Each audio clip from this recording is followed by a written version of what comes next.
உம்மத்து கியாமத்து நாளிலே ஒலுவுடைய அடையாளங்களின் காரணமாக உர்ரே முஹஜ்ஜலீன் என்பதாக அழைக்கப்படுவார்கள். உர்ரம் முஹஜ்ஜலீன் என்பதற்கு 5 இடங்களிலே வெள்ளை படர்ந்தவர்கள், வெண்மை படர்ந்தவர்கள். வெள்ளைன்னு சொன்னா அசிங்கமா இருக்காது, அது இந்த குஷ்டமுரோகம் மாதிரி அந்த வெள்ளை அல்ல. இதை பார்த்தாவே ஒரு அற்புதமான தன்மைகள், ஒரு கவர்ச்சிகரமான தன்மை இருக்கும். அது நூறானியத், ஒளிமயமான வெள்ளையல் என்று ஸல்லல்லாஹு அலைஹி வஸல்லம் சொல்லிவிட்டு இந்த உர்ரம் முஹஜ்ஜலீன்களாக அவர்கள் உர்ரம் முஹஜ்ஜலீன் என்பதாக அழைக்கப்படுவார்கள் என்பதாக சொல்லிவிட்டு ஸல்லல்லாஹு அலைஹி வஸல்லம் சொல்லுகின்றார்கள், ஃபமனிஸ்ததா மின்கும் அன் யுதீல உர்ரதஹு ஃபல்யஃபல். எவரேனும் ஒருவர், உங்களில் எவரேனும் ஒருவர் தன்னுடைய அந்த வெண்மை பகுதியை அதிகரிக்க வேண்டும் என்று விரும்பினால் அவர் அப்படியே செய்து கொள்ளட்டும் என்பதாக சொல்லுகின்றார்கள். அப்படின்னா ஒலு செய்யும் போது அந்த ஒலுவுடைய தண்ணீர் அதிகப்படியாக படக்கூடிய அமைப்பில் அதை கழுவிக் கொள்ள வேண்டும். இந்த ஹதீஸை கேட்ட பிறகு ஸல்லல்லாஹு அலைஹி வஸல்லம் இன்னொரு ஹதீஸ் சொன்னாங்க, ஒலு எவ்வளவு தூரம் செய்கிறாரோ அந்த அளவுக்கு சொர்க்கத்திலே இவருக்கு அணிகலன்கள் அணிவிக்கப்படும். தங்கம், வைரம், வைடூரியத்தினால் ஆக்கப்பட்ட நகைகள் அணிவிக்கப்படும். அது எப்படி இருக்கும் அப்படிங்கிறதா நமக்கு தெரியாது. ஸல்லல்லாஹு அலைஹி வஸல்லம் சொல்றாங்க, தபுலுகுல் ஹில்யா மினல் மூமின் ஹைசு யபுலுகுல் உலு. ஒலு எந்த அளவுக்கு, ஒலுவுடைய தண்ணீர் எந்த அளவுக்கு படுகின்றதோ அந்த அளவுக்கு ஒரு மூமினான மனிதருக்கு சொர்க்கத்திலே நகைகள் அணிவிக்கப்படும் என்பதாக ஸல்லல்லாஹு அலைஹி வஸல்லம் சொன்னாங்க. இது அபூ ஹுரைரா ரலியல்லாஹு தஆலா அறிவிக்கிறாங்க. அவங்க என்ன பண்ணுவாங்களா, கைகளை முகத்தை கழுவும் போது அங்கிருந்து மேல இருந்து ஊத்துவாராம் தண்ணி. இதுல இருந்து பாதி தலை நனைஞ்சு போயிடும். ஏன்னா எவ்வளவு தண்ணி படுதோ அந்த அளவுக்கு அதிகமான மதிப்பும் மரியாதையும் அல்லாஹ் தஆலா எடுத்திருக்கு சொர்க்கத்தில் அப்படிங்கிறதுனால. அதே போல இந்த கைகளுக்கு அந்த காப்புகள்லாம் போடப்படும், அல்லாஹ் தஆலா அதை கொடுப்பான். அதனால என்ன பண்ணுவார், கையை கழுவும் போது இங்க கழுவி இந்த கம்கட் வரைக்கும் கழிக்க வரான் பூரா, அந்த அளவுக்கு 2 கையும் கழுவுவார் என்பதாக சொல்லப்பட்டு இருக்கின்றது. அதனால ஸல்லல்லாஹு அலைஹி வஸல்லம் எந்த அளவுக்கு ஒலுவுடைய தண்ணீர் படுகின்றதோ அந்த அளவுக்கு அல்லாஹ் தஆலா அணிகலன்களை அணிவிப்பான் என்பதால். எனவே ஒலு செய்யக்கூடிய நேரத்தில் இந்த நினைவு நமக்கு இருக்க வேண்டும். அல்லாஹ் தஆலா கியாமத் நாளிலே நூறானியத்தான தன்மையை இந்த ஒலுவின் காரணமாக ஏற்படுத்துகின்றான் என்ற நினைப்பும் வர வேண்டும். அதே மாதிரி ஒலு இருக்கின்றதே, அது தொழுகைக்கு மட்டுமல்ல, எல்லா நேரங்களிலும் ஒலுவோடு இருக்க வேண்டும் என்ற எண்ணம் உடையவராக இருக்க வேண்டும். எப்பவுமே ஒலுவுடன் இருந்து விட்டால் எப்பவுமே மலக்குகள் இவரோடு இருந்து கொண்டே இருப்பார். முன்னாடி நான் சொல்லி இருக்கிற, பொதுவாக அசுத்தம் நஜீஸ், மார்க்கத்திலே ஷரியத்திலே எது நஜீஸ் என்று இருக்கின்றதோ அந்த நஜீஸை விட்டு சுத்தமாக இருக்கணும் முதல் நிலை. ஒலு இருக்கிறது ரெண்டாவது. ஒலு இல்லாமலே இருந்தான்னு வச்சுங்க, உடலிலே உடையிலோ நஜீஸ் என்பது இல்லாமல் இருக்க வேண்டும். சிறுநீர் கழித்து துப்புரவு செய்து, எப்படி நம்ம தொழுகைக்காக வேண்டி வரக்கூடிய நேரத்தில் நஜீஸ் இருக்கக்கூடாதுன்னு நினைக்கிறோமோ அதே போல எல்லா நேரங்களிலும் இருக்கணும். ஏன்னா நஜீஸ் எந்த இடத்திலே இல்லையோ அந்த இடமெல்லாம் அல்லாஹ்வை தஸ்பீஹ் செய்து கொண்டிருக்கும். உதாரணமாக நான் இப்போ ஒரு கைலி கட்டி இருக்கிறேன், சட்டை போட்டுக்கிறேன், இதுல நஜீஸ் பட்டு விட்டால், இப்ப இந்த சட்டும் இந்த ஜுப்பாவும் இந்த கைலியும் இந்த தொப்பி இந்த கண்ணாடி நான் போட்டிருக்கக்கூடிய எல்லாருக்கும், வாட்சி கட்டியிருந்தா வாட்சி, மோதிரம் போட்டிருந்தா மோதிரம், எல்லாமே அல்லாஹ்வை தஸ்பீஹ் செய்கின்றன. நமக்கு தெரியாது, அல்லாஹ் குர்ஆன்ல சொல்லுகின்றார், எல்லாமே அல்லாஹ்வை தஸ்பீஹ் செய்யுது. இந்த தஸ்பீஹை ஸ்டாப் செய்து கொள்ளக்கூடிய, நிறுத்திக் கொள்ளக்கூடிய ஒரு சூழ்நிலை ஏற்படும், நஜீஸ் ஆயிட்டான். கையில் நஜீஸ் ஆயிடுச்சு, அந்த கையில் தஸ்பீஹை நிறுத்திடும். அதே மாதிரி ஸல்லல்லாஹு அலைஹி வஸல்லம் நிறைய ஹதீஸ்களை சொல்லுகின்றார்கள், ஆற்றிலே தண்ணீர் ஓடிக்கொண்டிருக்கும் காலமெல்லாம் அந்த தண்ணீர் அல்லாஹ்வை தஸ்பீஹ் செய்து கொண்டிருக்கும். தண்ணீர் ஓடுவது நின்று விட்டால் தஸ்பீஹை நிறுத்திவிடும். ஒரு மரத்திலே இலை பசுமையாக இருக்கக்கூடிய நேரத்தில் எல்லாம் தஸ்பீஹ் செய்து கொண்டிருக்கும். மரம் காய்ந்து விட்டால் தஸ்பீஹை நிறுத்திவிடும். ஒரு இடம் அந்த இடம் சுத்தமாக இருக்கும் காலமெல்லாம் தஸ்பீஹ் செய்து கொண்டிருக்கும். இந்த பாய் தஸ்பீஹ் செய்கின்றது, நமக்கு தெரியாது. இந்த ஃபேன் தஸ்பீஹ் செய்கின்றது. அது இருக்கும், சுத்தமாக இருக்கும் காலமெல்லாம் தஸ்பீஹ் செய்யும். அதுல நஜீஸ் பட்டு விட்டால் தஸ்பீஹை நிறுத்திக் கொள்ளும். இது சாதாரணமான சுத்தத்துக்கு. சரி, அந்த சுத்தத்தோட ஒலுவுடைய சுத்தமா இருந்துச்சுன்னு வச்சுங்க, விட்ட எவ்வளவு பெரிய மதிப்பு அது. ஒலு இருந்துச்சுன்னு சொன்னா இன்னும் அதிகமான மதிப்பு மரியாதையும் அல்லாஹ் தஆலா இடத்தில் ஏற்படும். அதனால ஸல்லல்லாஹு அலைஹி வஸல்லம் ஒரு ஹதீஸ்ல சொல்லுகின்றார்கள், தும் அல தஹாரா யுவஸ்ஸஅ அலைக ரிஸ்க். நீ தஹாரத் சுத்தத்தின் மீது நிரந்தரமாக சுத்தமாக இருப்பாயாக, நிரந்தரமாக சுத்தமாக இருப்பாயாக, உனக்கு ரிஸ்க் விசாலமாக்கப்படும், உன்னுடைய உணவு விசாலமாக்கப்படும். யாருக்காவது வறுமை இருக்கின்றது, உணவு கிடைக்கவில்லை, வேலை கிடைக்கவில்லை, காசு கிடைக்கவில்லை, வறுமையாக இருக்கின்றது என்று சொல்லக்கூடியவர்கள் ஒலு செய்து எப்பொழுதுமே சுத்தமாக இருந்து கொள்ளவும். அதன் காரணமாக அல்லாஹ் தஆலா உணவு விசாலத்தை ஏற்படுத்துவான். கொஞ்சம் காசு கிடைச்சாலும் அதிகமான பலன்களை அல்லாஹ் தஆலா ஏற்படுத்திடுவான், பரக்கத்தை தந்துடுவான் என்று சொல்லப்பட்டிருக்கின்றது. ஸல்லல்லாஹு அலைஹி வஸல்லம் குறிப்பிடுகின்றார்கள். அதே போன்று ஒலு செய்தார், ஒலு செய்த உடனேயே ஒரு 2 ரக்காத் தொழுது கொள்வது, இது ஒலுவுடைய நஃபில் தான். தொழுகலைன்னா ஒன்னும் குற்றம் இல்லை, தொழுதால் மிகப்பெரிய நன்மை. எவ்வளவு பெரிய நன்மை ஸல்லல்லாஹு அலைஹி வஸல்லம் அவர்கள் சொல்லுகின்றார்கள், மாமின் முஸ்லிமின் யதவல்லஹு வ யுஹ்சினு உலூஹு சும்ம யகூமு யுஸல்லி ரகஅத்தைன்.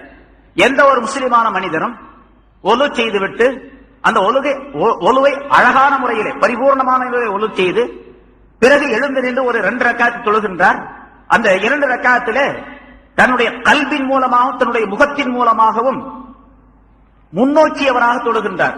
அதாவது கல்பையும் எப்படி அல்லாஹ்வின் பக்கம் முகத்தை திருப்பி வைத்திருக்கின்றாரோ கிபிலாவின் பக்கம் அல்லாஹ்வின் பக்கம், அதே போன்று கல்பையும் திருப்பி வைத்து கல்பில வேற எண்ணங்களோ ஊசாட்டங்களோ உலகத்தினுடைய எண்ணங்களோ இல்லாமல் கல்பையும் முகத்தையும் திருப்பி வைத்து 2 ரக்காத் தொழுவாரையானால் அல்லாஹ் தஆலா அவருக்கு சொர்க்கத்தை கட்டாயமாக்காமல் இருப்பதில்லை.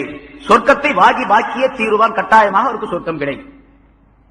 முதல்ல ஒலி செய்துட்டு ஷஹாதத் கலிமா சொல்லி அல்லாஹும்ம ஜஅல்னி மினத் தவ்வாபீன் என்று ஓதுனாவே சொர்க்கம் கிடைச்சிரும் அப்படிங்கிறாங்க. சொர்க்கத்துடைய வாசல்கள் எல்லாம் திறக்கப்படும். அதுக்கு பின்னால வந்து 2 ரக்காத் தொழுகிறாரு. இப்பவும் சொர்க்கம் வாஜிப் என்றதாக ஸல்லல்லாஹு அலைஹி வஸல்லம் சொல்லுகின்றார்.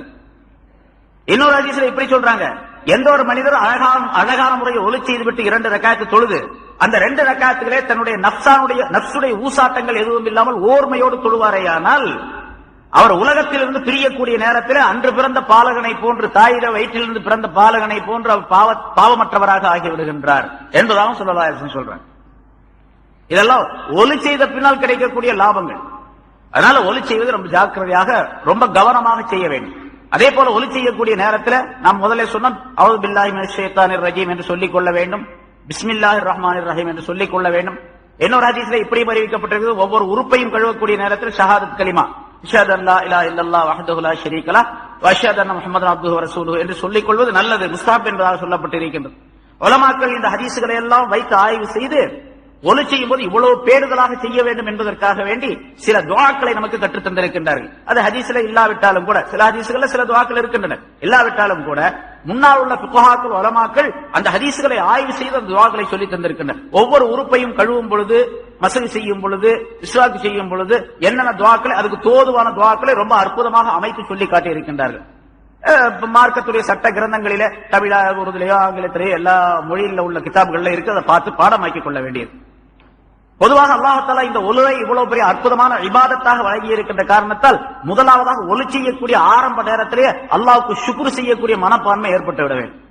அதை எப்படி சொல்லுகின்றார், பிஸ்மில்லாஹிர் ரஹ்மானிர் ரஹீம் பிஸ்மில்லாஹில் அஸீம் வல்ஹம்துலில்லாஹி அலா தீனில் இஸ்லாம். இஸ்லாத்துடைய இந்த மார்க்கத்தின் மீது அல்லாஹ் தஆலா என்னை அமைத்து கொடுத்ததற்காக வேண்டி அல்லாஹ்வுக்கே எல்லா புகழும் என்று ஆரம்பமாக சொல்லிக்கொள்ள. இஸ்லாத்தில் இருக்கிறதுனால தான் இவ்வளவு பெரிய நன்மைகள் நம்ம தெரிஞ்சு கொள்ள முடியுது. உலகத்துல எந்த மதத்துல எந்த மார்க்கத்துல இருக்குது, எத்தனையோ மார்க்கங்களை பார்க்கிறோம், எத்தனையோ மதங்களை பார்க்கிறோம், எத்தனை வழிபாடுகளை பார்க்கிறோம். பூரா மனிதனுடைய சாதாரண மனிதன் அறிவுக்கு பொருந்தாத சில விஷயங்களை, பல விஷயங்களை செய்து கொண்டிருக்கின்றார். பொருந்தாதன் மட்டுமல்ல, அருவருப்பான பல விஷயங்களை செய்கின்றார்கள் வணக்கம் என்ற பெயரால். நமக்கு அல்லாஹ் தஆலா எவ்வளவு அற்புதமான அறிவுபூர்வமான மார்க்கத்தை தந்து அறிவுபூர்வமான சில இபாதத்துகளை தந்திருக்கின்றார். அதுக்காக அல்லாஹ் தஆலாவுக்கு எல்லா புகழும் என்பதாக சொல்லிக் கொள்ள வேண்டும். பல் விளக்குகின்றார், கைகளை கழுவும் போது இந்த பிஸ்மில்லாஹிர் ரஹ்மானிர் ரஹீம் பிஸ்மில்லாஹில் அஸீம் என்று ஓதிக்கொள்வது. பிறகு பல் துலக்கக்கூடிய நேரத்தில் அல்லாஹும்ம ஜஅல் தஸ்வீகி ஹாதா தம்ஹீஸன் லிதுனூபி வர்லாத்தல் லக சய்யிதி என்பதாக சொல்லக்கூடிய ஒரு ஒரு துஆ. யா அல்லாஹ், இந்த பல் துலக்குவதன் மூலமாக, இஸ்வாக்கின் மூலமாக என்னுடைய பாவங்களை நீ மன்னிப்பாயாக, என்னுடைய பற்களை எப்படி நீ வெண்மையாக்கி வைத்திருக்கின்றாயோ அதே போன்று கியாமத்தாக என்னுடைய முகத்தையும் வெண்மையாக்கி வைப்பாயாக என்று ஒரு அழகான துஆ. அதே போன்று வாய் கொப்பளிக்கக்கூடிய நேரத்தில் அல்லாஹும்ம அஇன்னி அலா திலாவத்தில் குர்ஆனி வ திக்ரிக வ ஷுக்ரிக, யா அல்லாஹ், உன்னை திக்ர் செய்வதற்கும் உன்னுடைய குர்ஆனை ஓதுவதற்கும் எனக்கு நீ உபகாரம் செய்வாயாக, உதவி செய்வாயாக என்ற துஆ.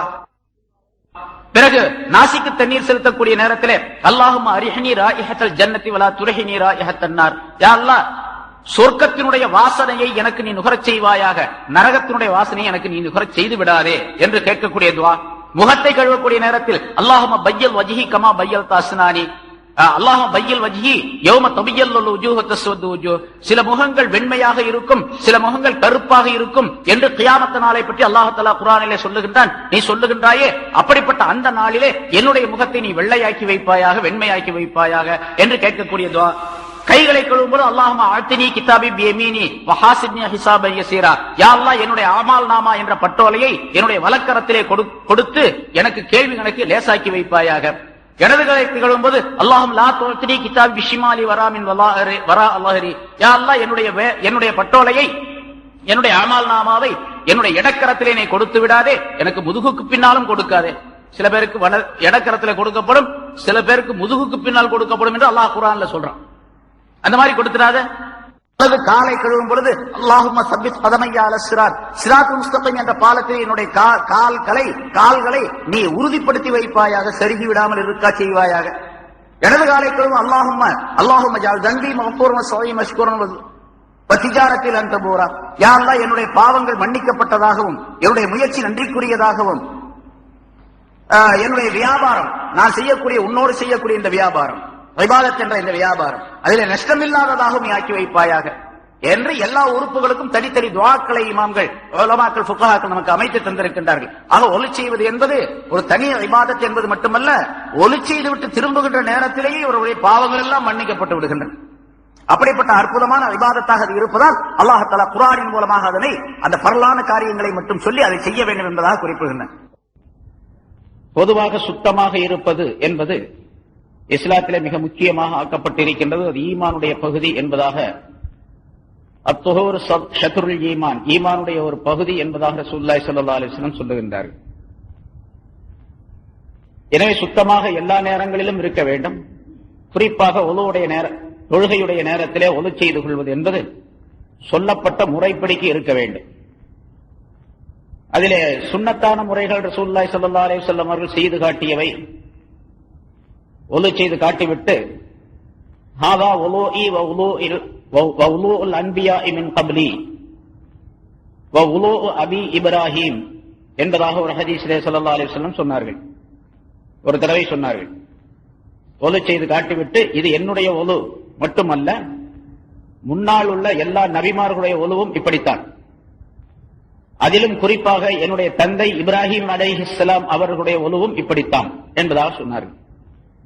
ஏனென்றால் இந்த மார்க்கத்திற்கு ஆதார புருஷராக இருக்கக்கூடியவர்கள் நபி இப்ராஹிம் அலைஹிஸ்ஸலாம் அவர்கள்.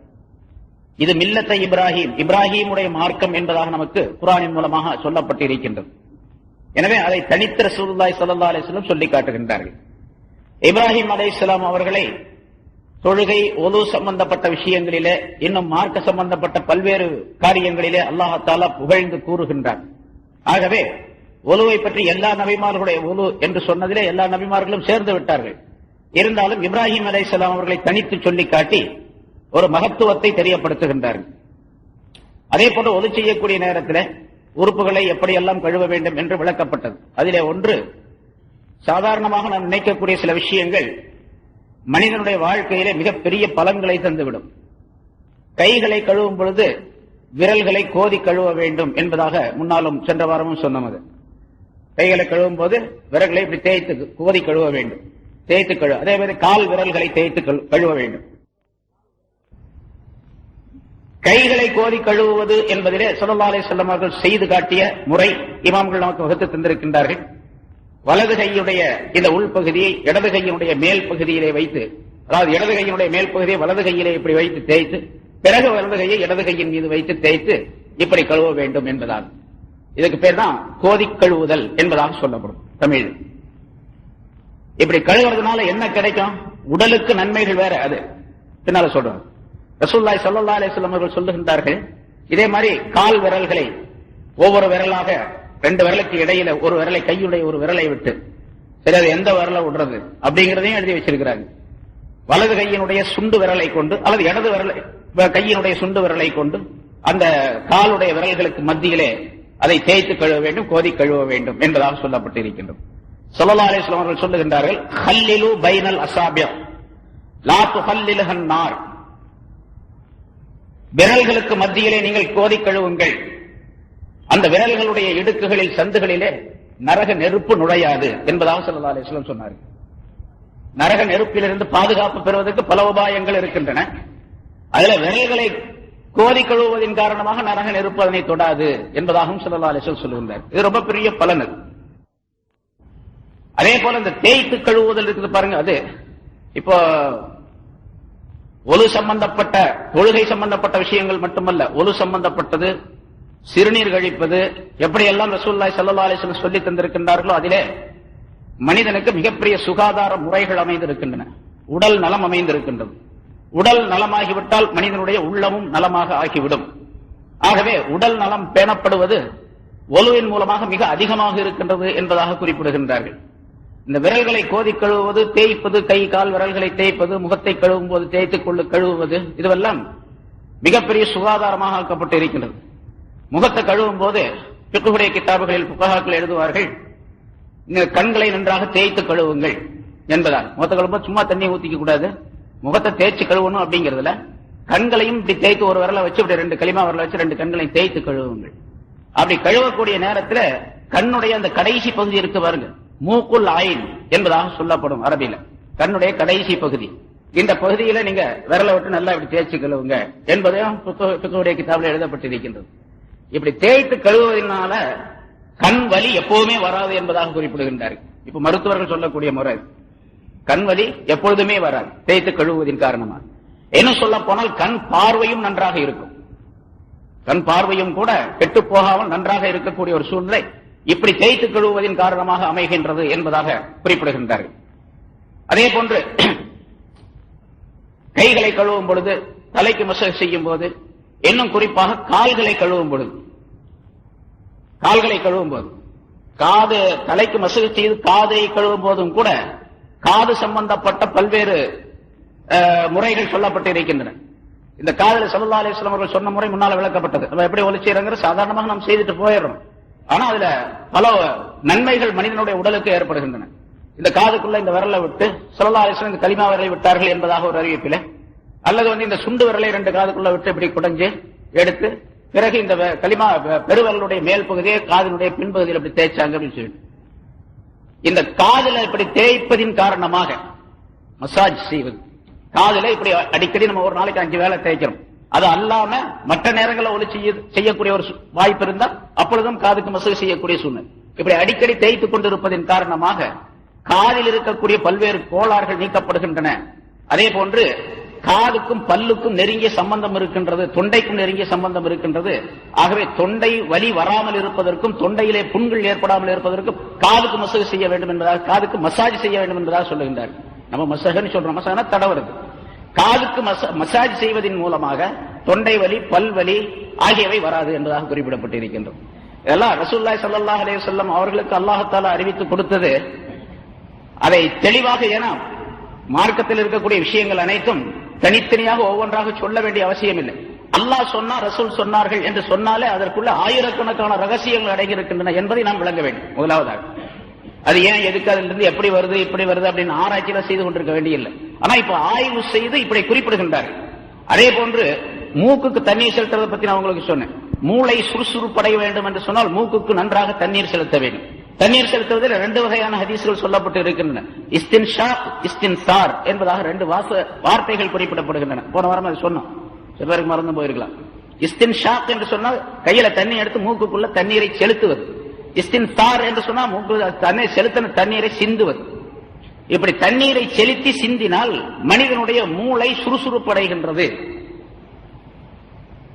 என்ன சொல்ல போனா, ஏதாவது ஒரு விஷயத்தை பற்றி சரியான தீர்ப்பு, அதாவது சரியான ஒரு முடிவு கிடைக்கவில்லை உங்களுக்கு, மூளையை போட்டு குழப்பிட்டு இருக்கிறாங்க, ஒண்ணுமே விளங்க மாட்டேங்கிறதுல அப்படின்னு சொல்லக்கூடியவர்கள் ஒலி செய்துவிட்டு, ஒலி செய்யக்கூடிய நேரத்தில் மூக்குக்கு தண்ணீரை சரியாக செலுத்தி அது நன்றாக தண்ணீரை உறிஞ்சி விட்டு பிறகு அந்த தண்ணீரை சிந்தி எடுக்கும் பொழுது மூளை சுறுசுறுப்படைந்து இவர் எந்த விஷயத்தில் தடுமாற்றம் உடையவராக இருந்து கொண்டிருக்கின்றாரோ அதுல ஒரு தெளிவான சூழ்நிலை ஏற்படுவதற்குரிய வாய்ப்பு அங்கே ஏற்பட்டு விடுகின்றது என்பதாக குறிப்பிடப்பட்டிருக்கின்றது.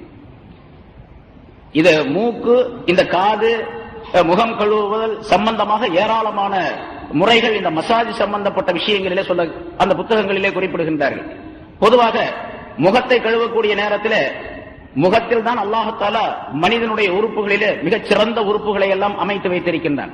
ராஜ உறுப்புகள் என்பதாக சொல்லப்படும் கண்கள் இருக்கின்றன, காதுகள், மூக்கு, நாக்கு, பல்லு, இவையெல்லாம் மனிதனுடைய முகத்திலே அல்லாஹ் தஆலா அமைத்து வைத்திருக்கின்றான். அது கூட அந்த எல்லா உறுப்புகளிலும் ராஜ உறுப்பு, தலைமையாக இருக்கக்கூடிய உறுப்பு எது தெரியுமா? கண்ணு, காது, மூக்கு, நாக்கு, பல்லு எல்லாம் இருக்குது இதுல. அதான் மூளையும் இருக்குது, மண்டையில தான் இருக்குது எல்லாமே. இதுல மிக ராஜ உறுப்பாக இருக்கக்கூடியது, வெளித்தோற்றத்தில் இருக்கக்கூடிய ராஜ உறுப்பு என்பது கண்கள். ஒருத்தர் எழுதுறாரு, கண்கள் குறிப்பிடப்படக்கூடிய முக்கியமான உறுப்பு என்ற காரணத்தினால்தான் அல்லாஹ் தஆலா அதை ஓவர்லைன் பண்ணி காட்டி இருக்கின்றான் ஓவர் லைன் பண்ணி காட்டி, பொதுவாக ஒரு இதுல வாசகம் ஒன்று எழுதுறோம், அது சாதாரணமாக நடைமுறையில் அண்டர்லைன் பண்ணுவது அப்படின்னு நம்ம சொல்லுவோம். கீழே ஒரு கோடு போட்டு அது முக்கியமான வாசகம் அப்படிங்கிற குறிக்கிறதா அண்டர்லைன் பண்ணுவோம். ஆனா அரபியில நாம எழுதும் போதெல்லாம், அரபி ஓதன ஆலிம்களுக்கு எல்லாம் தெரியும், அரபியில ஓவர் லைன் தான் பண்றது, அண்டர்லைன் பண்றது கிடையாது. மேலதான் கோடு போடுவாங்க, அரபியுடைய முறை. அந்த முறையை அல்லாஹ் தஆலாவும் கையாண்டு இருக்கின்றான் என்பதற்காக வேண்டி, கண்கள் மிக முக்கியமான உறுப்பு என்பதற்காக வேண்டி அல்லாஹ் தஆலா ஓவர் லைன் பண்ணி காட்டி இருக்கின்றான். அதான் புருவம். புருவத்தை அல்லாஹ் தஆலா லைனாக குறிப்பிட்டு காட்டி இதுக்கு சிறந்த உறுப்பு என்பதற்காக அல்லாஹ் தஆலா அதனை அமைத்து வைத்திருக்கின்றான். ஓவர்லைன் மட்டுமல்ல, அண்டர்லைன் மாதிரி இருக்கக்கூடிய ஒரு அமைப்பையும் இமைகள் மூலமாக அல்லாஹ் தஆலா அமைத்து வைத்திருக்கின்றான். அதற்குரிய ஒரு மெல்லிய ஒரு மூடியை அல்லாஹ் தஆலா போட்டு வைத்திருக்கின்றான். தேவைப்பட்ட நேரத்திலே திறந்து கொள்ள வேண்டும், தேவையில்லாத நேரத்தில் மூடிக்கொள்ள வேண்டும் என்பதற்காக வேண்டி. சரி, கண்களை பற்றி இப்படி நிறைய சிறப்புகள் சொல்லப்பட்டு இருக்கின்றன. இல்ல, கண்கள் முகத்திலே அமைந்திருக்கின்றன, அதே மாதிரி எல்லா பல உறுப்புகள் அமைந்திருக்கின்றன. அதனால முகத்தை கழுவக்கூடிய நேரத்தில் இந்த உறுப்புகள் எல்லாம் பாதுகாக்கப்படுகின்றன. எல்லா உறுப்புகளும் உரிய ஒரு சுகாதாரமான நிலை முகத்தை கழுவுவதன் மூலமாக ஏற்படுகின்றது. சாதாரணமா பார்க்கிறோம், மயக்கம் வந்துருச்சுன்னா என்ன பண்றோம்? தண்ணியை முகத்துல தான் தொளிக்கணும். தண்ணியை எடுத்து முகத்துல தண்ணியை தெளிச்சா தான் உஷாராகும். ஒருத்தர் மயக்கம் வந்து கிடக்குறான், ஒரு குடம் தண்ணியை தூக்கி காலில் ஊத்துறோம், எந்திரிக்க மாட்டான். கொஞ்சம் தண்ணி எடுத்து முகத்துல தெளிச்சா எந்திரிச்சுக்கணும். அப்ப முகத்துல தான் சுறுசுறுப்பு ஏற்படுவதற்குரிய அறிகுறிகளை அல்லாஹ் தஆலா வைத்திருக்கான். அந்த நரம்புகளை அல்லாஹ் தஆலா அங்கேதான் வைத்திருக்கின்றான். அதனாலதான் ஒலுவுடைய ஃபர்லுகளில் முதலாவதாக முகத்தை கழுவ வேண்டும் என்று அல்லாஹ் தஆலா ஃபக்ஸிலு வுஜூஹக்கும், உங்களுடைய முகங்களை கழுவிக் கொள்ளுங்கள் என்பதான். அதே போல கால் இருக்கின்றது, காலை கழுவுறது, இப்போ விரல்களை எல்லாம் கோதி கழுவ வேண்டும் அப்படின்னு சொன்னோம். அது சுன்னத்தான முறை என்று இருந்தாலும் கூட உடலுக்கு எவ்வளவு பெரிய லாபம் இருக்கின்றது அப்படின்னு சொன்னா, மனிதனுடைய உடலில் இருக்கக்கூடிய எல்லா நரம்பு மண்டலங்களும் சேர்ந்து காலுடைய பாதத்தில் தான் ஒன்றாக குவியக்கூடிய ஒரு சூழ்நிலையை அல்லாஹ் தஆலா அமைத்து வைத்திருக்கின்றான். கால் பாதத்துல தான் என்ன இருக்கு, எல்லாம் இருக்கு. ஒருத்தர் ஜன்னி வந்துருச்சுன்னு வச்சுங்க, உடனே படுக்க போட்டு தலையை தேய்க்கிறாங்க, அவனுக்கு காலை தான் தேய்ப்பாங்க, போட்டு காலை போட்டு தேய்ச்சி சூடாக்கின உடனே அவனுக்கு அந்த ஜன்னி குறைஞ்சு போயிடும். அதே மாதிரி தலையில வந்து உஷ்ணம் ஏறி போச்சு அப்படின்னு சொன்னா காலில் மருதாணி போடுறோம், மருதாணி காலில் தான் போடுறோம். காலில் அதை போடும் போது தலை வரைக்கும் உள்ள நரம்புகள் எல்லாம் வேலை செய்கின்றன. நரம்புகளுக்கு அந்த தன்மைகள், அந்த நலன்கள் ஏற்படுகின்றன. அதே போன்று உடல் தலையிலிருந்து கால் வரைக்கும் இருக்கக்கூடிய எல்லா நரம்பு மண்டலங்களுடைய ஒட்டுமொத்தமான ஒரு சேர்மானம் பாதத்திலே அமைந்திருக்கின்றது. அதனால காலை கழுவும் பொழுது தேய்த்து கழுவ வேண்டும் என்பது சுண்ணத்தாக இருந்தாலும் கூட எப்படி தேய்க்க வேண்டும் என்பதும் சொல்லப்பட்டிருக்கின்றது. குதிங்கால்களை நன்றாக இப்படி அழுத்தி காலை இப்படி வச்சு காலை தேய்ச்சி கழுவணும். நம்ம எல்லாரும் பார்க்கணும், தேய்ச்சி கழுவுறோம், நம்ம அடுக்கு போறதுக்காண்டி தேய்ச்சி கழுவுறோம். ஆனா அதே நேரத்தில் தேய்த்து கழுவக்கூடிய நேரத்தில் உடல் சுகாதாரமும் ஏற்படுகின்றது. ஒரு புத்தகம் இருக்கின்றது, அதுல ஃபுட் ரிஃப்ளெக்ஸாலஜி அப்படின்னு சொல்லிட்டு ஒரு புத்தகம், கால் பாதம் சம்பந்தமாகவே அதனுடைய வைத்திய முறை எழுதப்பட்டிருக்கின்றது. அதுல ஒரு சில விஷயங்களை குறிப்பிடுகின்றார்கள். அதுல வலது காலுடைய குதிங்காலில் வலது பக்கத்தை, இப்ப இந்த குதிங்கால் இருக்குதுல்ல, குதிங்காலுடைய இது குதிங்கால்னு வச்சுங்க, இது இடது பக்கம், இது வலது பக்கம். காலினுடைய குதிங்கால் என்று இதை வைத்துக் கொண்டா இது வலது பக்கம், இது இடது பக்கம். வலது காலுடைய குதிங்காலின் வலது பக்கத்தை தரையிலே வைத்து நன்றாக தேய்ப்பதின் காரணமாக மனிதனுடைய முழங்கால்களுடைய வலி போக்கப்படுகின்றது. முழங்கால யாருக்காவது வலி இருந்துச்சு அப்படின்னு சொன்னா என்ன செய்யணுமா, வலது கால அப்படி தேய்த்து கழுவுவதன் காரணமாக முழங்கால் வலி நீக்கப்படுகின்றது. அதே போன்ற இடது பக்கம் தேய்ப்பதின் காரணமாக வலியினுடைய அந்த பின்பகுதியில், முழங்காலுடைய பின்பகுதியில் உள்ள வலி குறைக்கப்படுகின்றது. இதே மாதிரி ரெண்டு காலம் இந்த பக்கம் தேய்ச்சி கழுவுது. நமக்கு குதிங்கால் தேய்ச்சி தான் கழுவுறோம், ஆனா இதெல்லாம் நமக்கு தெரியாது. ரசூலுல்லாஹி ஸல்லல்லாஹு அலைஹி வஸல்லம் தேய்ச்சி காட்டி இருக்கிறாங்க. ஒது செய்யும்போது ஹாதா உலூஇ, இது என்னுடைய ஒது, நபிமாருடைய ஒது என்று சொல்லும்போது ஸல்லல்லாஹு அலைஹி வஸல்லம் இப்படி எல்லாம் செய்தாங்க என்பதாக அறிவிக்கப்படுகின்றது ஹதீஸ்களில். அது கால்கள் சம்பந்தமாக பல உபாயங்கள் எழுதப்பட்டு இருக்கின்றன, பல நன்மைகள் எழுதப்பட்டு இருக்கின்றன. இந்த காலை மட்டும் விரல்களை தேய்ப்பதின் காரணமாக, சுண்டு விரலை தேய்ப்பதின் காரணமாக சில நன்மைகள். இன்னொரு இதுல பார்த்தா இப்படி இருக்குது, அதாவது காலுடைய பாதத்தின் இரண்டாவது விரலை, சுண்டு விரலுக்கு அடுத்த விரலை இப்படி தேய்ப்பதின் காரணமாக தொண்டை வலி போய்விடுகின்றது என்பதாக இருக்கின்றது. தொண்டையில யாருக்காவது வலி கரகரப்பு இருக்குது அப்படின்னு சொன்னா இந்த பாதத்தை விரலை தேய்ப்பதின் காரணமாக அது போய்விடுகின்றது என்றார். இப்படியெல்லாம் பல நுணுக்கமான விஷயங்களை உள்ளடக்கித்தான் அல்லாஹ் தஆலா ஒரு சட்டத்தை சொல்லி இருக்கின்றான். ஆனா நம்ம இதெல்லாம் தெரிஞ்சுக்கிட்டு தான் செய்யணும் அப்படிங்கிற அவசியம் கிடையாது. ஏன் எதுக்குன்னா நம்ம கேள்வி எல்லாம் கேட்க கூடாது. நிச்சயமாக அல்லாஹ் தஆலா அதற்குள்ளே நன்மைகளை வைத்திருக்கின்றான். பல ஆயிரக்கணக்கான நன்மைகளை, ரகசியங்களை வைத்திருக்கின்றான். நமக்கு தெரிய ஒரு உதாரணத்திற்காக வேண்டி அதை எப்படிப்பட்ட அமைப்பில் அல்லாஹ் தஆலா இந்த சட்டங்களை எல்லாம் அமைத்து வைத்திருக்கின்றான் என்பதை கொஞ்சம் விளங்கிக் கொள்வதற்காக வேண்டி இதை சொல்றோம். அதனால ரசூல் ஸல்லல்லாஹு அலைஹி வஸல்லம் சொன்னாங்க. இது மட்டுமல்ல, ஸல்லல்லாஹு அலைஹி வஸல்லம் சொன்ன ஹதீஸ் இதை விட மிக அற்புதமானது. கல்லிலு பைனல் அஸாப் லா துகல்லிலுஹன் நார். நெருப்பு உங்களை தொடாது, அந்த பாதங்களை தொடாது, விரல்களை தொடாது என்று ஸல்லல்லாஹு அலைஹி வஸல்லம் அவர்கள் சொன்னார்கள். என்று சொன்னால் நமக்கு இந்த உலகத்தில் உடல் நலம் ஏற்படுவதை விட நரக நெருப்பு நம்மை தொடாமல் இருப்பது ரொம்ப பெரிய விஷயம், ரொம்ப பெரிய லாபமானது. ஸல்லல்லாஹு அலைஹி வஸல்லம் அவர்கள் இப்படியெல்லாம் அந்த ஒலுவின் காரணமாக பல்வேறு நன்மைகளை குறிப்பிடுகின்றார்கள். அதே போன்று ஒலு செய்வதின் காரணமாக, முன்னால் அந்த விளக்கம் சொல்லியிருக்கேன், பலதெல்லாம் சொல்லப்பட்டு இருக்கின்றது. ஒலு செய்வதின் காரணமாக, அந்த ஒலுவை பரிபூர்ணமாக செய்வதின் காரணமாக இதனுடைய அசராத்துகள், அதனுடைய குணப்பாடுகள், அதனுடைய எஃபெக்ட்ஸ் இருக்கிற, அது நமக்கு மட்டுமல்ல, நமக்கு பக்கத்தில் யார் இருக்கிறாங்களோ அவங்களுக்கு எல்லாம் ஏற்படுது. நான் பரிபூர்ணமாக ஒலு செய்தேன்னு வச்சுங்க, இஸ்பாஉல் வுது, ஒலுவை பரிபூர்ணமாக செய்துவிட்டால் எனக்கு என்னென்ன நன்மைகள் கிடைக்குமோ இந்த நன்மைகளுடைய பிரதிபலன், இதனுடைய பிரதிபலிப்பு எனக்கு பக்கத்தில் யார் யார் இருக்கிறாங்களோ அவங்களுக்கு எல்லாம் கூட ஏற்படும். அதுக்கு உதாரணம் தான் போன வாரம் சொன்ன, முன்னால் உங்களுக்கு சொன்னோம். ஸல்லல்லாஹு அலைஹி வஸல்லம் ஒரு நாள் சுபுஹ் தொழ வைத்துக் கொண்டிருந்தார்கள். சூரத்து ரூம் ஓதினார்கள். திக்கிருச்சு, அந்த சூறாவை கொஞ்சம் தடுமாற்றம் ஏற்பட்டு போச்சு. தொழுது முடித்தவுடனே ஸல்லல்லாஹு அலைஹி வஸல்லம் அவர்கள் சொன்னார்கள், உங்களிலே சிலருக்கு என்ன கேடு வந்தது? சரியாக ஒலு செய்யாமல் நம்மோடு வந்து அவர் கலந்து கொண்டார். அவர் கலந்து கொண்டதின் காரணமாக, அந்த மனிதர்களின் காரணமாக எனக்கு தடுமாற்றம் ஏற்பட்டு விட்டது என்று ரசூலுல்லாஹி ஸல்லல்லாஹு அலைஹி வஸல்லம் சொன்னாங்க. பாருங்க, அவர் ஒலு செய்யாது, சரியாக ஒலு செய்யாதனுடைய அசராத், அதனுடைய எஃபெக்ட் யாருக்கு ஏற்பட்டிருக்கு? இமாமுக்கு ஏற்பட்டிருக்கு. இதெல்லாம் ரசூலுல்லாஹி ஸல்லல்லாஹு அலைஹி வஸல்லம் அவர்களுக்கு மட்டுமல்ல, எல்லாருக்கும் அப்படித்தான். அதனால எங்க இமாம் திக்கி போனாலும் பின்னால் உள்ளவங்க ஒலு செய்யாம சரியா ஒலு செய்யலன்னு அர்த்தம் அப்படின்னு 100க்கு 100ங்கிற அர்த்தம் அல்ல. அதுக்கு பெரும்பாலும் இருக்கலாம். இமாமுக்கு தடுமாற்றம் ஏற்படுகின்றது அப்படின்னு சொன்னா பின்னால நிற்கக்கூடியவங்களுடைய குறைபாடுகளும் உண்டு என்பதை ஸல்லல்லாஹு அலைஹி வஸல்லம் சொல்லி காட்டுகின்றார். ஆனா இது 100க்கு 100 அப்படிங்கறதெல்லாம் சொல்ல முடியாது. இருக்கலாம், பெரும்பாலும் 100க்கு 90% இருக்கலாம். ஆனா நம்ம பார்க்கிறோம், பெரும்பாலானவர்கள் ஒலு செய்வதில் தவறாகவே செய்கின்றார்கள். நிறைய பேர் செய்யறாங்க. அந்த மாதிரி சட்டங்கள் தெரியறதும் இல்ல, அதை கேட்கறதும் கிடையாது, தானா படிக்கிறதும் கிடையாது. ஒலு செய்யறது ஏதோ கழுவுறது, அவ்வளவுதான். கழுவுவது அப்படிங்கிற மட்டும் வச்சிருக்காங்க. ஒலுவுடைய ஹிக்மத்துல் ஒலு அப்படின்னு சொல்லி அஷ்ரஃப் அலி தானவி ரஹ்மத்துல்லாஹி அலைஹி அவர்கள் ஏராளமான விளக்கங்கள் எழுதுகின்றார்கள். ஹிக்மத்துல் ஒலு, ஒலுவுடைய ஹிக்மத் எவ்வளவு பெருசு அப்படின்னு சொல்லி. பொதுவாக மனிதனுக்கு மறதியையும் சோம்பலையும் போக்கக்கூடியதாக முதலாவது நிலையிலே அல்லாஹ் தஆலா ஒலுவை அமைத்து வைத்திருக்கின்றான். மனிதனுக்கு சோம்பலை போக்கக்கூடியது, சுறுசுறுப்பை தரக்கூடியது, மறதியை அகற்றக்கூடியது என்பதாக குறிப்பிடுகின்றார்கள். மனிதனுடைய உடலுக்குள்ளே இருந்து ஒரு மனிதன் தன்னுடைய உடல் உறுப்புகளை கழுவாமலே இருந்தார். முகத்தை கழுவ, காலையில எழுந்திரிச்சு கழுவுனாரே, முகத்தை கழுவுனாரு, அதோட சரி. அதுக்கு பிறகு கழுவவே இல்லைன்னு வச்சுங்க. ரொம்ப பேர் அப்படி இருக்காங்கல்ல. இன்னைக்கு கழுவுனா நாளை காலையில தான் திருப்பி கழுவுறது. சில பேர் கழுவுறாங்க, அப்புறம் எங்கேயாவது வேலைகளை போயிட்டு ராத்திரிக்கு வந்து முகம் கை காலம் கழுவிட்டு படுத்துக்குவாங்க. இது தொழாதவர்களுடைய நிலை.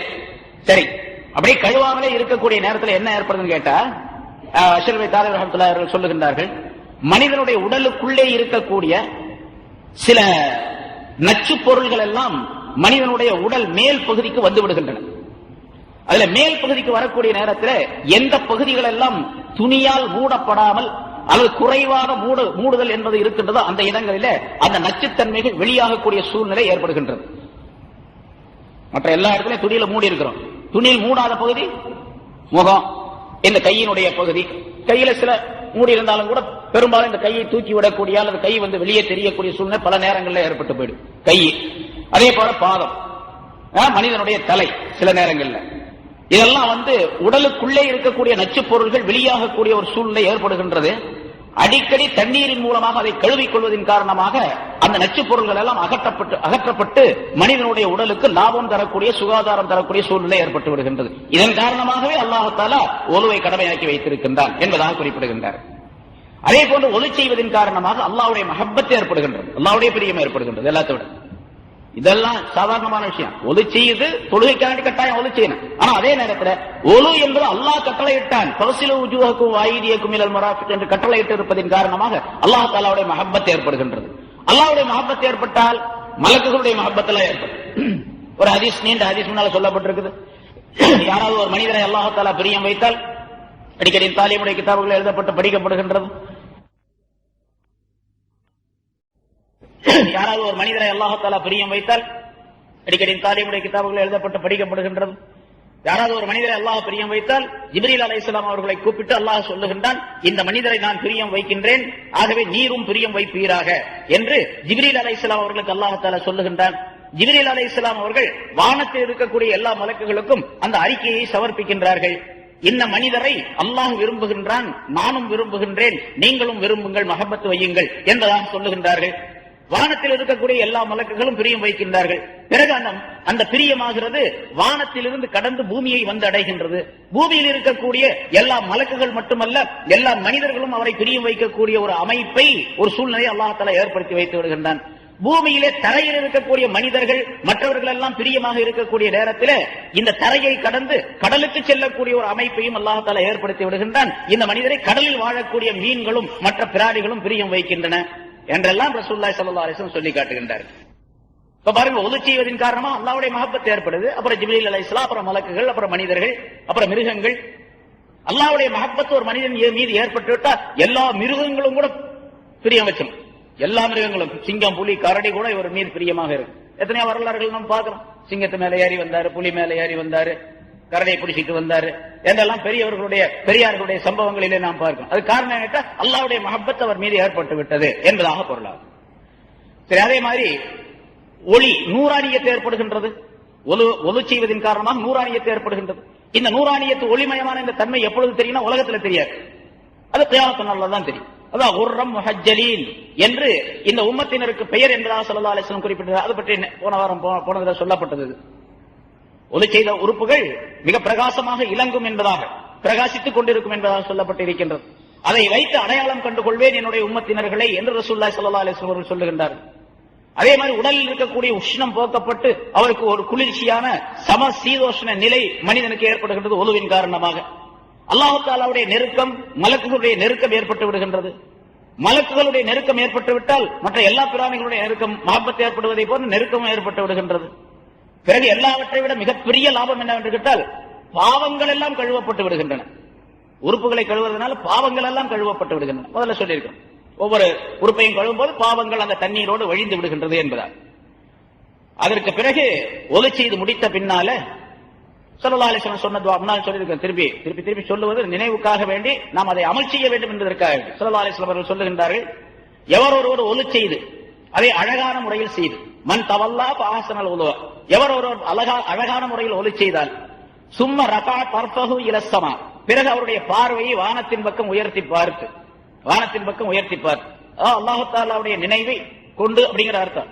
வானத்தின் பக்கம் உயர்த்தி பார்த்து அப்படின்னு சொன்னா, வீட்டுக்குள்ள ஒலி செய்யறான்னு வச்சுங்க, பைப்புல ஒலி செய்யறோம், ஒலி செஞ்சுட்டு வெளியே வந்தோடனே பார்த்தா மேலதான் தெரியும், நாங்க தெரியும், இப்ப என்ன பண்றது அப்படின்னு ஒருத்தர் கேள்வி கேட்டார்.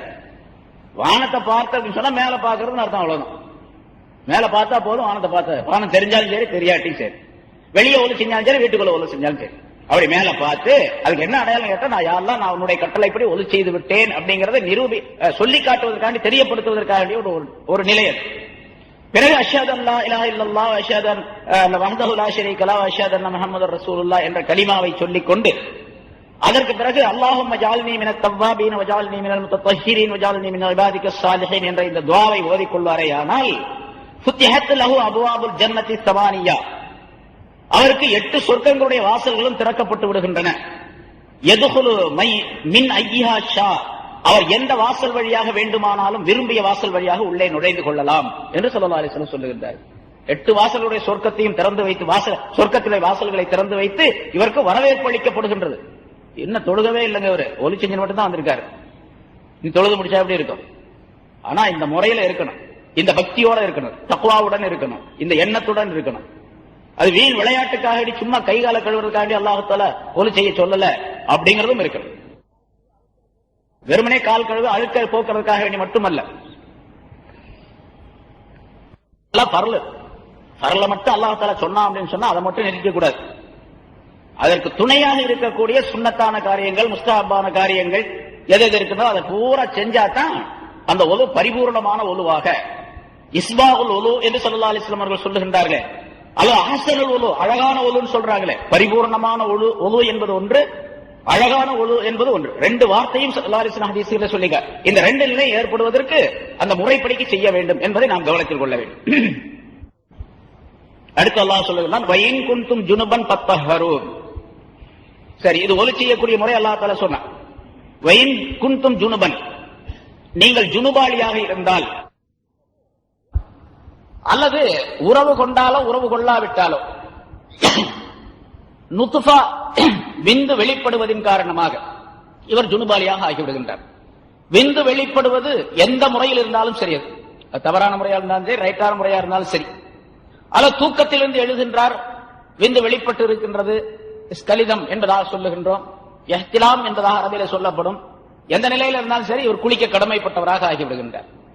அதே போன்று உறவு கொள்ளக்கூடிய நேரத்தில், மனைவியுடன் உறவு கொள்ளக்கூடிய நேரத்தில் விந்து வெளியானாலும் சரி வெளியாகாவிட்டாலும் சரி அப்பொழுதும் இவர் குளிக்க கடமைப்பட்ட ஜுனுபாலியாக ஆகிவிடுகின்றார்.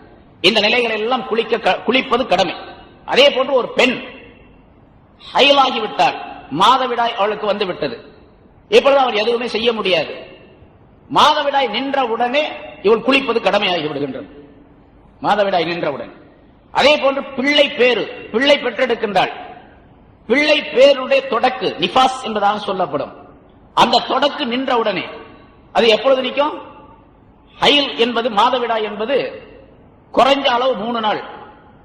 ஹனபி மதப்ல ஷாஃபி மதப்ல அதுக்கு வித்தியாசம் இருக்குது. ஹனபி மதபின் படிக்கு குறைஞ்ச அளவு 3 நாள். அது முன்னால உள்ள சட்டங்கள்ல அது சொல்லப்பட்டிருக்குது. எஸ் அலூனக அனில் மஹீல் என்ற ஆயத்து சூரத்துல் பக்ரால வந்து அதுக்கு விளக்கமா சொல்லப்பட்டிருக்கு, கேட்டவங்களுக்கு தெரியும். அதிகபட்சமானது 10 நாள் ஹைலுடைய கால அளவு. இந்த அளவுக்கு வந்துச்சு, அதுக்கு பின்னால் நின்று போச்சுன்னு வச்சுங்க, இப்ப குளிக்க கடமை அவள் மீது. ஷாஃபி மதப்ல ஹைல் என்பது குறைஞ்சபட்சம் 1 நாள், அதிகபட்சம் 15 நாள். நிஃபாஸ் என்ற பிள்ளை பேர் தொடக்க இருக்கின்றது, அது குறைஞ்ச நிலைக்கு வந்து கால அளவு கிடையாது. 1 நிமிஷம் கூட வந்து நின்று போயிடலாம். புள்ள பிறந்த உடனே அடுத்த நிமிஷமே நீங்க கூட நின்று போயிடலாம். அதிகபட்சமான அளவு 40 நாள். 40 நாள் அதிகமான அளவு. 40 நாள் கூட சில பெண்களுக்கு வந்துகிட்டு அதுக்கு பேர் நிஃபாஸ் என்பதா சொல்லுங்க. அது நின்றுச்சு, ஹைலோ நிஃபாஸோ நின்று விட்டது என்றால் இப்ப குளிக்க கடமைப்பட்டவளாக ஜுனுபாலியாக அவள் ஆகி விடுகின்றாள் அப்படிங்கிறது பொருள். இங்க ஒரு விளக்கம். ஏன்னா இப்ப இந்த குளறுபடியான குழப்பமான காலமா இருக்கு, குழப்பவாதிகள் நிறைய இருக்கிற காலம். அதனால ஒரு விளக்கத்தை சொல்ல வேண்டியது இல்ல, சொல்ல வேண்டிய அவசியம் இல்லை. ஸல்லல்லாஹு அலைஹி வஸல்லம் அவர்கள் சொன்னார்கள் ஒரு ஹதீஸ்ல, அல் மாஉ பில் மாஇ அப்படின்னு சொன்னாங்க. தண்ணீர் தண்ணீரை கொண்டு அப்படின்னு சொன்னாங்க. அவ்வளவுதான் அர்த்தம் அதுக்கு. தண்ணீர் தண்ணீரை கொண்டு அப்படின்னா குளிப்பது கடமை என்பது விந்து வெளிப்பட்டால் தான் அப்படின்னு சொன்னாங்க. தண்ணீர் தண்ணீரை கொண்டுனா விந்து வெளியானா தான் குளிக்கிறது கடமை அப்படின்னு சொன்னாங்க. சஹாபாக்கள் அப்படித்தான் அமல் செஞ்சுக்கிட்டு இருந்தாங்க முதல்ல ஆரம்பத்தில். அதாவது மனைவியுடன் உடல் உறவு கொள்றாரு, உறவு கொண்ட நேரத்தில் விந்து வெளியாகல, இவருடைய உறவு முடிஞ்சு போகுதுன்னு வச்சுங்க, விந்து வெளியாகல, அதுக்குள்ள இவர் இது பண்ணிடுறாரு. எப்படி சொன்னா இப்ப குளிக்க வேண்டியது. இப்ப அப்படியே சட்டம். நான் முதல்ல சொல்லிட்டேன், உறவு கொள்ளக்கூடிய நேரத்தில், ஆண் பெண்ணுடைய உறவு நேரத்தில், உடல் உறவு நேரத்தில் விந்து வெளியானாலும் வெளியாக விட்டாலும் குளிக்கிறது கடமை. ஆனா இந்த ஹதீஸ் என்ன சொல்லுது? அல்மா பில்மா, அந்த விந்து வெளியே வந்தா தான் குளிக்கிறது கடமை, இல்லைன்னா இல்லை. சஹாபாக்கள் இப்படி செஞ்சுக்கிட்டே இருந்தாங்க, அப்படித்தான் செஞ்சுட்டு இருந்தாங்க. விந்து வந்தா தான் குளிப்பாங்க, இல்லைன்னா குளிக்கிறது இல்லை. இது சில சஹாபாக்கள் வேறு சில ஹதீஸ், ஸல்லல்லாஹு அலைஹி வஸல்லம் மற்றொரு ஹதீஸ் சொன்னாங்க. இதழ் தகல் ஹிதானு பில் ஹிதான். அதாவது அந்த ஹதீஸ் என்ன கருத்து என்னன்னு கேட்டா, ஒரு மனிதனுடைய மர்ம உறுப்பு, அவனுடைய ஆண் உறுப்பு பெண் உறுப்பு ரெண்டும் ஒன்றாக சேர்ந்து விட்டால், ஒன்றோடு ஒன்று சேர்ந்து விட்டால், அதாவது கணவன் மனைவி உறவு ஏற்பட்டு விட்டால் குளிக்கிறது கடமைன்னு அந்த ஹதீஸ்ல ஸல்லல்லாஹு அலைஹி வஸல்லம் சொல்றாங்க. இந்த ஹதீஸை சொன்ன போது பல சஹாபாக்கள் இருந்திருப்பாங்க. அவங்க இதை கேட்ட பின்னால அவங்க அது மாதிரி அமல் செஞ்சுட்டு இருந்தாங்க. முன்னால உள்ள ஹதீஸின் படி சில பேர் அமல் செஞ்சுட்டு இருந்தாங்க. இந்த இரண்டாவது சொன்ன ஹதீஸ் அவங்களுக்கு சேர்ந்து இருக்காது போய். இப்ப இந்த அமல்ல பிரச்சனை இல்லாம நடந்துகிட்டே இருந்துச்சு. அவங்க எப்படி விலகினாங்களோ அது மாதிரி செஞ்சுக்கிட்டே இருந்தாங்க. ஹஜ்ரத் அபூபக்கர் சித்திக் ரலியல்லாஹு தஆலா அன்ஹுடைய காலம் முடிஞ்சு உமர் ரலியல்லாஹு தஆலா அன்ஹுடைய காலம் வந்த உடனே இந்த பிரச்சனை கொஞ்சம் சஹாபாக்களுக்கு மத்தியில பரவலாகி விட்டது. ஒருத்தர் சொன்னாரு, இல்ல இல்ல, விந்து வெளியானாலும் வெளியாகாவிட்டாலும் குளிக்கணும், அப்படித்தான் ரசூலுல்லாஹி ஸல்லல்லாஹு அலைஹி வஸல்லம் சொல்லி இருக்கிறாங்க. இதழ் தகல் ஹிதானைனி அப்படின்னு சொல்லி ஸல்லல்லாஹு அலைஹி வஸல்லம் அந்த ஹதீஸை சொல்லி இருக்கிறாங்க என்று சொன்னாங்க. இல்ல இல்ல, அல்மா பில்மாங்கிற ஹதீஸ் தான் ஸல்லல்லாஹு அலைஹி வஸல்லம் சொல்லி இருக்காங்க அப்படின்னு சில பேர் சொன்னாங்க. விந்து வெளியானா தான் குளிக்கணும். ஒருத்தர் இப்படி ஒருத்தர் அப்படி, இப்படி சஹாபாக்களுக்கு மத்தியில பிரச்சனை இருந்துச்சு. இது ஜனாதிபதியாக இருந்த ஹஜ்ரத் உமர் ரலியல்லாஹு தஆலா அவருடைய காதுக்கு செய்தி வந்தது. ரெண்டு ஹதீஸும் சஹாபாக்கள் சொன்ன இதை வச்சு அவங்க ரெண்டுமே சரிதானே அப்படின்னு ரெண்டு சொன்னாங்க அப்படின்றது. ஆனா கடைசியாக பின்னால சொன்ன ஹதீஸ் எது?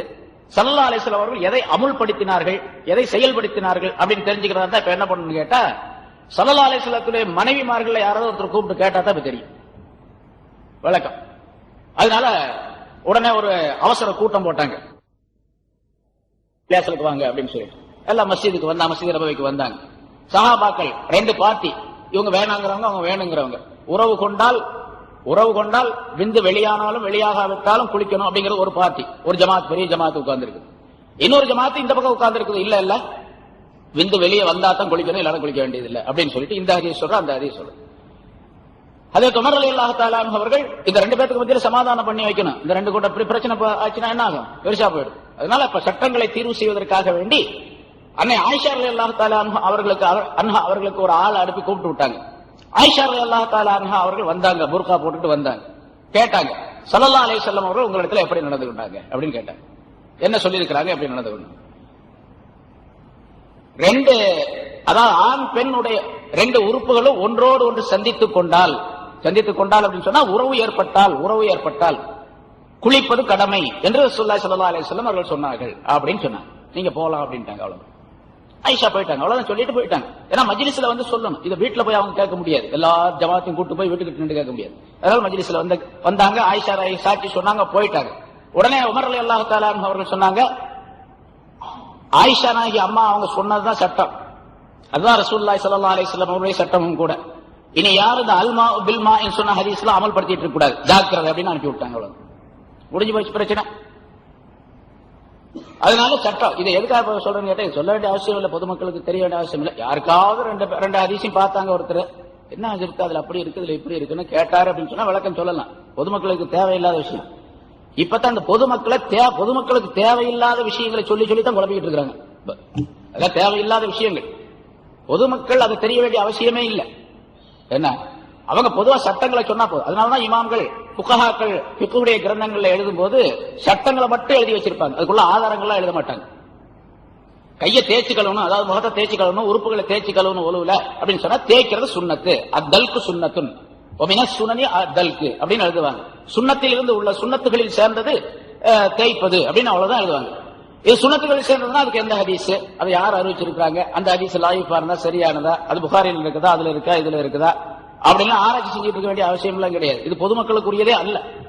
இப்ப இந்த மாதிரி விஷயங்கள்லாம் பொதுமக்களுக்கு மத்தியில கொண்டு வந்து, இப்படி எல்லாம் இருக்குதா, இது வரைக்கும் ஆலிம்கள் சொல்லவே இல்லையே அப்படின்னு மற்றவங்க எல்லாம் சொல்லி போட்டு குழப்பி கடைசியில் என்ன ஆச்சா, பரலான விஷயங்கள்லாம் கூட முஸ்தஹப் மாதிரி ஆக்கி, சுன்னத்தெல்லாம் இதெல்லாம் தேவையில்லை அப்படின்னு சொல்லி, அது தொப்பி போட வேண்டியதில்லை, தலப்பா கட்ட வேண்டியதில்லை, தாடி வைக்க வேண்டியதில்லை அப்படின்லாம் சொல்லி பலவிதமான குழப்பங்களை செய்யக்கூடிய சூழ்நிலை கடைசியில் வந்துருக்கு. ஏன்னா சைத்தான் சும்மா இருக்க மாட்டான், இதுதான் வாய்ப்பு அவனுக்கு.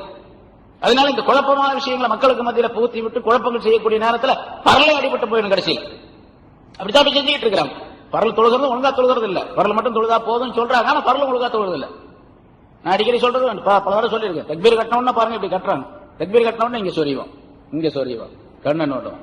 இப்ப கூட ஒருத்தர் சொல்ல கேட்டாரு, ஒருத்தர் தக்பீர் கட்டுறாருங்க, கண்ணை இப்படி தக்பீர் கட்டினோன்னு கண்ணை நோட்டி இப்படி இந்த கையில இந்த விரல்ல இப்படி கண்ணை நோட்டி இப்படியே பார்த்துட்டு ஓதிக்கிட்டே இருக்கிறார், இப்படியே உருட்டுறாரு, பார்த்துட்டு ஓதிக்கிட்டே இருக்காரு, அப்படி கட்டிக்கிறார். அப்புறம் இந்த கண்ணில் இருக்காரு, இப்படியே உருட்டுறாரு, அப்புறம் கட்டிக்கிறார் அப்படின்னு சொல்றாரு. சட்டம் என்ன, கையை கட்டின பின்னால 3 தடவை கையை எடுத்தா, அவசியமாக இருந்து 3 தடவை கையை எடுத்தா, அவசியம் இல்லாம ஒரு தடவை கையை எடுத்தாலும் தொழுகை முறிஞ்சு போயிடும்.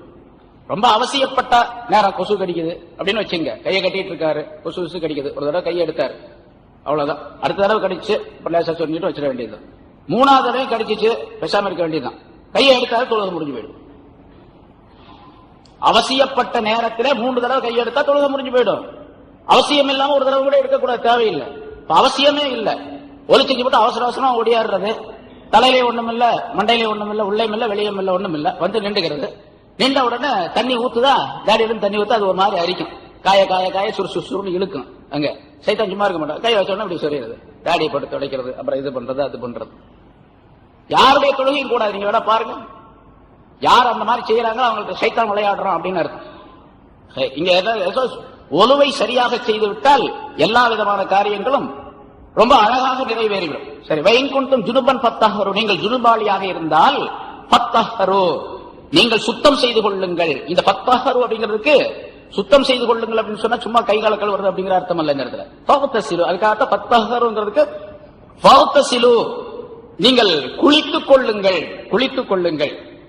இன்னொரு சில தஃசீர்கள்ல ஃபத்தஹரு என்பதற்கு ஃபக்தசிலு அலா அதம்மி வஜ்ஹின், பரிபூர்ணமான முறையிலே குளித்துக் கொள்ளுங்கள். அது என்ன பரிபூர்ணமான முறை?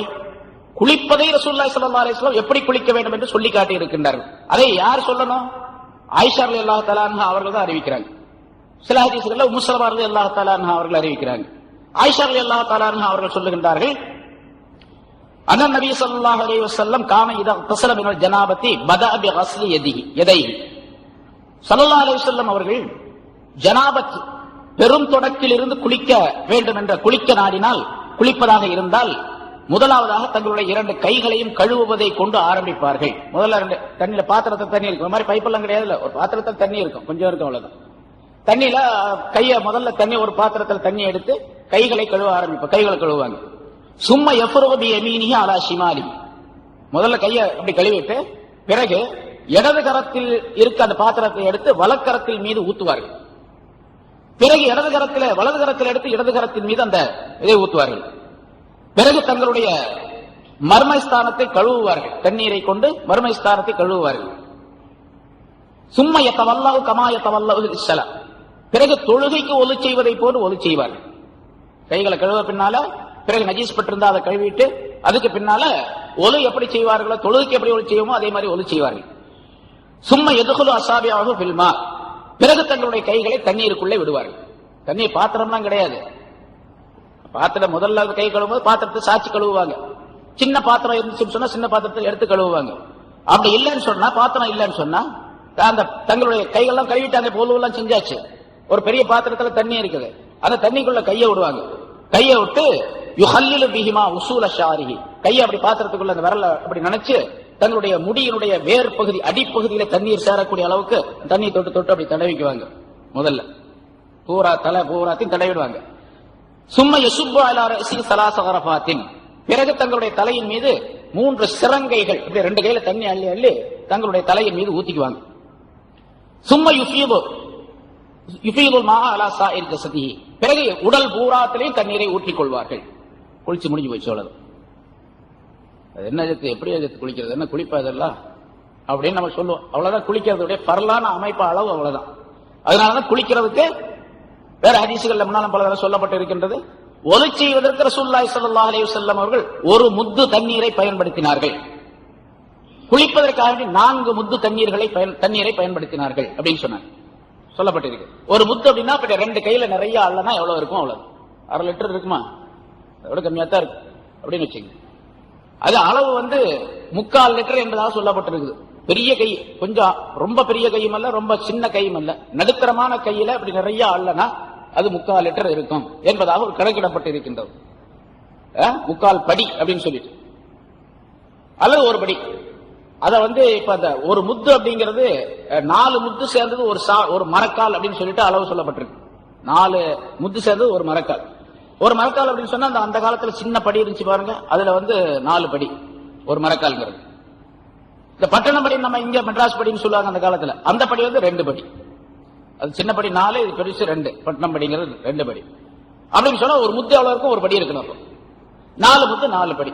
சரி, அந்த அளவுக்கு வச்சுக்கோம். அப்படியே ஒலு செய்வதற்கு 1 படி தண்ணீரை உபயோகித்தார்கள், குளிப்பதற்கு 4 படி தண்ணீரை உபயோகித்தார்கள். 4 லிட்டர் தண்ணீர் இருந்துச்சுன்னு வச்சுக்க, லிட்டர் அல்ல படி, லிட்டரோட கம்மி.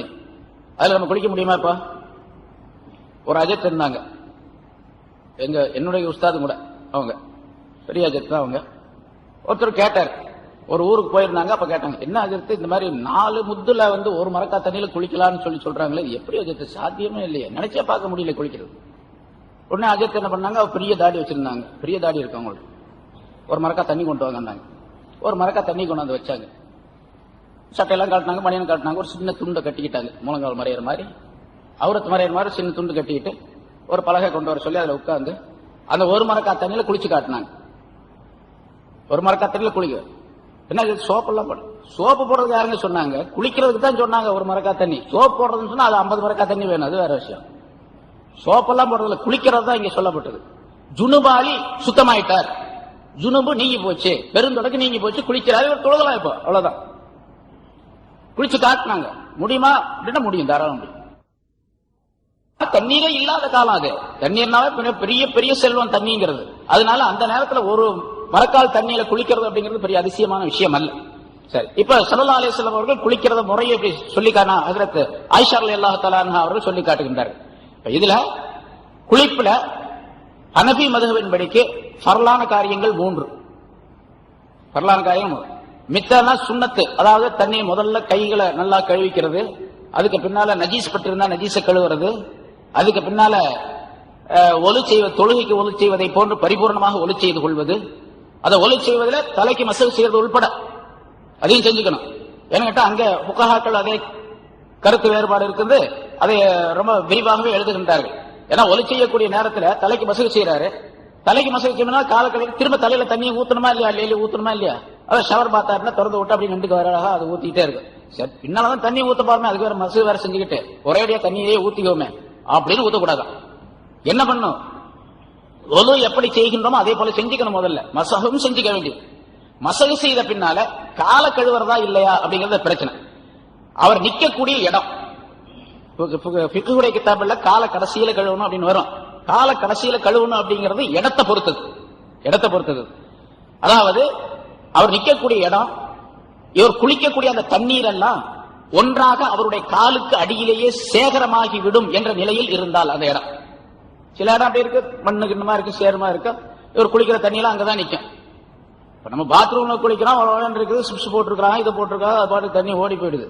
அப்படி இருந்தா ஊத்தக்கூடிய தண்ணீர் எல்லாம் ஓடி போயிடும், காலுக்கடியில் தேங்கி நிக்காது என்று இருந்தா காலையும் கழுவிக்க வேண்டியது. ஒலு பரிபூர்ணமாக செய்து கொள்ள வேண்டும் முழுமையாக. இப்படி ஒலு செய்த பின்னால இப்ப இந்த ஒலுவுல ஒலு செய்யக்கூடிய நேரத்தில் பல் விளக்கிறது, வாய் கொப்பளிக்கிறது, நாசிக்கு தண்ணீர் செலுத்துறது. வாய் கொப்பளிப்பது, மூக்குக்கு தண்ணீர் செலுத்துறது 2 சுன்னத்தான முறை ஒலுவுல. குளிப்புல இந்த 2 ஃபர்ல். குளிப்புல 2 ஃபர்ல். தண்ணீர் எந்தெந்த இடத்திலெல்லாம் லேசாக தண்ணீர் போய் சேர முடியுமோ அந்த இடங்களை எல்லாம் கழுவுவது ஃபர்ல் என்பது ஹனஃபி மذஹபினுடைய தீர்ப்பு. இமாம் முபானி ரஹ்மத்துல்லாஹி ஆய்வு. எந்தெந்த இடத்துல எல்லாம் தண்ணீர் லேசாக போய் சேர முடியுமோ அந்த இந்த இடங்களில் எல்லாம் தண்ணீரை கொண்டு கழுவுவது ஃபர்ல், கட்டாயம். அதனால இப்ப வாய்க்குள்ள தண்ணீரை செலுத்துவது, தண்ணி வாய்க்கு பிடிக்கிறது லேசான விஷயம் தான், ஒன்னும் பெரிய கஷ்டமான காரியம் இல்லை. வாய்க்குள்ள தண்ணி விட்டு கழுவுறது ஒரு கிடிக்கி வச்சு அதை நம்பி அதை போட்டு தண்ணி உள்ள ஊத்தி கழுவணும் தேவையில்லை. ஆண் திறந்தா தண்ணி ஊத்தி கழுவிக்க வேண்டியதுதான் வாய்க்கு பிடிக்கிறது. அதே போல நாசிக்கு தண்ணியை செலுத்துறது, மூக்கு துவாரங்கிறது முன்னால தெரியக்கூடியதுதான், அதனால தண்ணியை விட்டு கழுவுறது ஃபர்ல் என்பதாக சொல்லப்பட்டிருக்கிறது. சரி, கண்களை கழுவுவது, கண்ணு அப்படித்தானே இருக்குது, கண்ணுக்கு உள்பகுதி, மேல் பகுதி அல்ல, கல்லுக்கு உள்பகுதி. கண்ணுக்கு உள்ளே கழுவுவது என்பது அது கண் அப்படிங்கிறது ஒரு வகையில வெளித்தோற்றமானது, இன்னொரு வகையில உள்தோற்றமானது, உள்நிலை உடைய. கண்ணை மூடிக்கிட்டா அப்படின்னு சொன்னா கண்ணுடைய மேல் பகுதி கண்ணுடைய அந்த மூடிதான். கண்ணை திறந்தா அதனுடைய உள்பகுதி அது கண்ணு. ஆனா கண்ணை கழுவுறது, தண்ணியை ஊத்தி உள்ள கழுவுறது, வாய்க்கு பிடிக்கிற மாதிரி நாசிக்கு தண்ணி மாதிரி கண்ணுக்குள்ள தண்ணியை ஊத்தி இப்படி கழுவுறது அப்படிங்கிறது கொஞ்சம் சிரமமான காரியம். அதனால அதை கழுவுறது கட்டாயம் கிடையாது, அதான் பரல் கிடையாது. ஆனா கண்ணுக்குள்ளே தண்ணீர் சேரக்கூடிய அளவுக்கு முஸ்தஹப் என்பதாக சொல்லுவார். ஒலுவுலையும் அப்படித்தான். ஒலுவுலையும் கூட முகத்தை கழுவக்கூடிய நேரத்தில் கண்ணை மூடிக்க கூடாது ஒரே அடியா. தண்ணியில தூசி இருந்துச்சுன்னா அது வேற. சில நேரங்கள்ல சுத்தமான தண்ணி ஆனா தூசியா இருக்குது, இவர் கண்ணை திறந்து கழுவுனா எல்லா தூசி கண்ணுக்குள்ள போயிடும். அப்படி இருந்துச்சுன்னு சொன்னா கண்ணை திறக்க வேண்டியது இல்லை. மற்ற நேரங்கள்ல தண்ணீரை கையில் எடுத்தா ஒலு செய்யும் போது கண்ணை திறந்துகிட்டு தான் கழுவும், கண்ணுக்குள்ளேயும் தண்ணி படும், அதான் நல்லது. அது முஸ்தஹப் என்பதாக சொல்லப்பட்டிருக்கிறது. அதே போலதான் தொழுகையிலே அப்படித்தான். தொழுகையில கண்ணை திறந்து இருக்கணும். தக்பீர் கட்டிக்கிட்டால் கண்ணை மூடிக்கிட்டு நிக்க கூடாது, கண்ணை திறந்துகிட்டு தான் நிக்கணும். முன்னாடி சொல்லியிருக்கணும், கண்ணை திறந்து தான் நிக்கணும். கண்ணை திறந்துகிட்டு நேரம் அங்க பார்க்க கூடாது, அதுக்காகத்தான் சஜிதா செய்யக்கூடிய இடத்தை பார்க்கணும். திறந்துகிட்டு நிற்கும் போது, ருக்குவுல இருக்கும்போது பாதத்தை பார்க்கணும், சஜிதாவில் இருக்கும்போது கண்ணை திறந்துருக்கணும், மூக்க பார்க்கணும் அப்படின்லாம் சொல்லப்பட்டிருக்குது. ஒரு கிதாபுல சமீபத்தில் பார்த்தேன், ஒரு ஞானவான் எழுதுகின்றார், ஒரு பெரிய சூப்பி எழுதுகின்றார். தொழுகையை பற்றி உள்ள அந்த ரகசியங்கள்லாம் எழுதும்போது சொல்றாரு, சஜிதாவில் இருக்கும்போது நீ கண்ணை நன்றாக திறந்து கொள், உன்னுடைய கண்ணும் சஜிதா செய்கின்றது அப்படின்னு எழுதுறாரு. கண்ணும் சஜிதா செய்கின்றது, எவ்வளவு அற்புதமான விஷயம் பாருங்க, ரொம்ப அற்புதமானது. நான் சஜிதா செய்ய என்னுடைய நெற்றி, மூக்கு, கைகள், கால் மட்டுமல்ல, இந்த 7 உறுப்பு மட்டுமல்ல, உன்னுடைய கண்களும் சஜிதா செய்கின்றன, ஆக கண்ணை மூடிக்காதே அப்படிங்கிறார். திறந்துகிட்டு சஜிதா செய்ய. அதே மாதிரி ஒலு செய்யும் போது, சரி குளிக்கும் போது கண்ணுக்குள்ள கழுவணுங்கிறது கட்டாயம் கிடையாது, அல்ல சுண்ணத்து கிடையாது, முஸ்தாபான காரியம், அது வேற விஷயம். ஆக நான் வாய் கொப்பளிப்பதும் நாசிக்கு தண்ணீர் செலுத்துவதும் ஹனஃபி மதுஹபின்படிக்கு ஃபர்ல், ஷாஃபி மதுஹபின்படிக்கு சுன்னத். எப்படி ஒலுவுல சுன்னத்தோ அதே போல அதிலே சுன்னத் என்பதாக சொல்லப்பட்டிருக்கின்றது.